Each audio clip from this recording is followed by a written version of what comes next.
Bayangkan sebuah panggung, tempat syair Melayu bersatu dengan irama rebana. Di sana, kisah raja, ratu, pangeran, dan putri mengalir indah dari bibir para aktor. Ini bukan sekadar pertunjukan, ini adalah warisan. Inilah Dul Muluk, kebanggaan Palembang yang nyaris terlupakan. Bermula pada abad ke-19, di tengah kejayaan budaya Melayu di Palembang, lahirlah sebuah seni pertunjukan tradisional bernama Dul Muluk. Diangkat dari cerita Hikayat Dul Muluk, kesenian ini berkembang menjadi teater rakyat yang memadukan sastra, musik, tari, dan peran. Dul Muluk adalah teater tradisional khas Palembang yang menyatukan syair, musik, dan akting dalam satu panggung. Ceritanya berakar dari hikayat Abdul Dul Muluk, yang mengisahkan perjuangan Pangeran Abdul Dul Muluk dan istrinya, Siti Rahmat, dalam mempertahankan cinta dan menegakkan keadilan.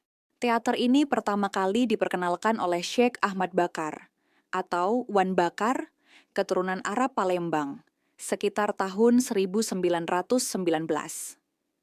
Beliau menggelar pertunjukan di depan rumahnya, tepatnya di Tangga Takat, 16 Ulu dengan membacakan syair berjudul Abdul Muluk Jauhari. Dari sinilah nama Dul Muluk diambil.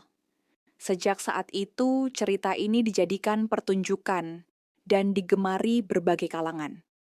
Pada awal kemunculannya, pertunjukan Dul Muluk hanya dimainkan oleh laki-laki karena dipengaruhi oleh adat dan nilai-nilai Islam Melayu. Alasannya, menurut norma sosial dan agama, perempuan dianggap tidak pantas tampil di depan umum, terutama untuk bermain peran di atas panggung. Namun, seiring waktu perempuan mulai turut serta dalam pementasan, terutama dalam versi modern. Masyarakat kini lebih terbuka terhadap keterlibatan perempuan di ruang publik, termasuk dalam seni pertunjukan. Struktur pertunjukan teater Dul Muluk terdiri dari beberapa bagian yang membentuk alur pementasan secara runtut. Pertama, dimulai dengan ritual sebelum pementasan sebagai bentuk persiapan dan penghormatan secara spiritual.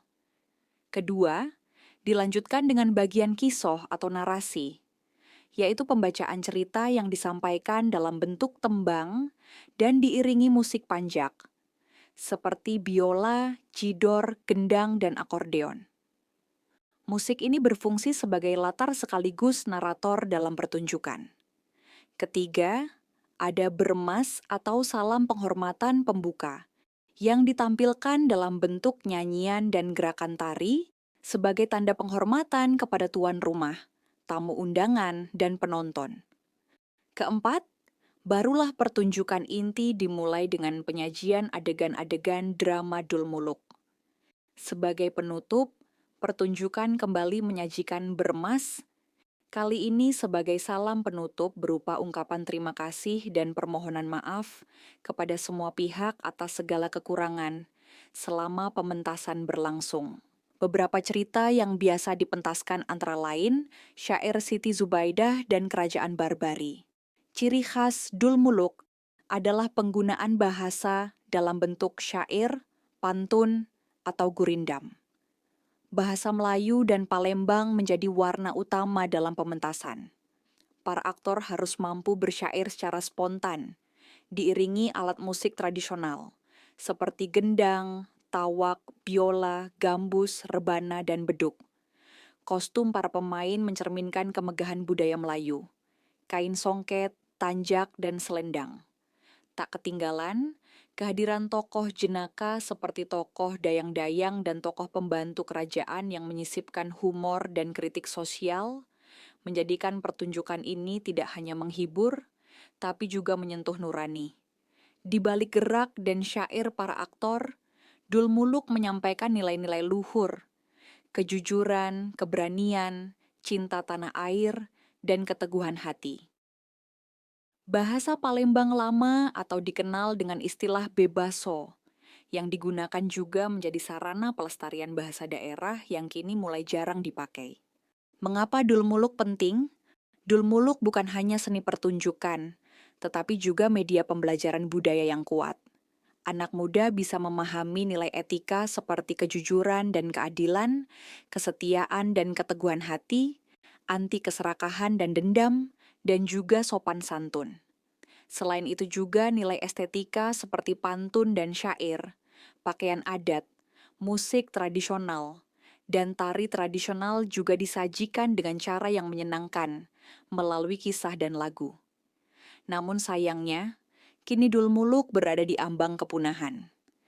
Keberadaan hiburan digital dan modern membuat panggung-panggung tradisional jarang diselenggarakan. Kelompok teater yang dulu aktif kini tinggal segelintir, sebagian besar dijalankan oleh para seniman sepuh seperti di Sanggar Harapan Jaya, Kampung Dul Muluk, dan Sanggar Tunas Harapan.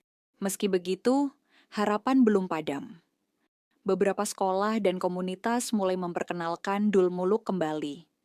Festival budaya dan pelatihan teater mulai diadakan, walau masih terbatas. Semua ini belum cukup tanpa dukungan masyarakat luas. Bagaimana cara melestarikannya agar tetap hidup dan relevan? Dul Muluk perlu beradaptasi dengan keadaan sosial masyarakat yang terkini.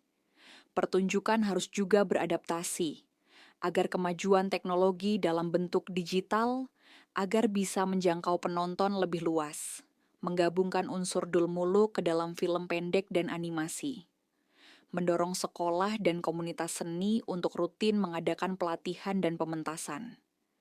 Agar tokoh-tokoh teater Dul Muluk tetap ada di masa depan, generasi muda perlu dilibatkan sebagai aktor, penulis naskah, dan penonton dalam setiap pementasannya. Dengan kolaborasi antara pemerintah, komunitas, dan masyarakat, Dul Muluk bisa bangkit kembali. Bukan hanya sebagai nostalgia masa lalu, tetapi sebagai identitas budaya yang membanggakan. Dul Muluk bukan sekadar cerita lama. Ia adalah semangat, identitas, dan kebanggaan warga Palembang. Mari kita jaga dan lestarikan demi menyambung budaya antar generasi. Ayo kenali lebih dalam kesenian tradisional kita, saksikan, dukung, dan sebarkan semangat cinta untuk Dul Muluk. Pelestarian warisan budaya ini adalah tanggung jawab kita bersama,